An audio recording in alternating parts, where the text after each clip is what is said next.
Hi, I'm Rizwan. Today I'm going to show you the oscilloscope demo of my MonoView. So turn on the device.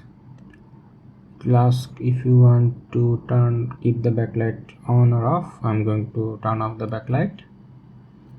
Now you can see the signal coming from this wire.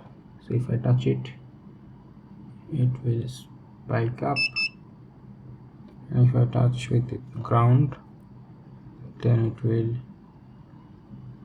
fall flat. And if I put a 1.5 volt battery,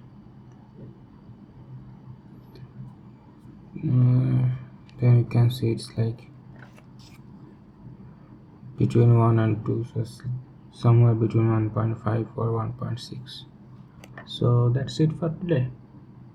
Hope you guys enjoyed this video, and I'll see you next time. Bye.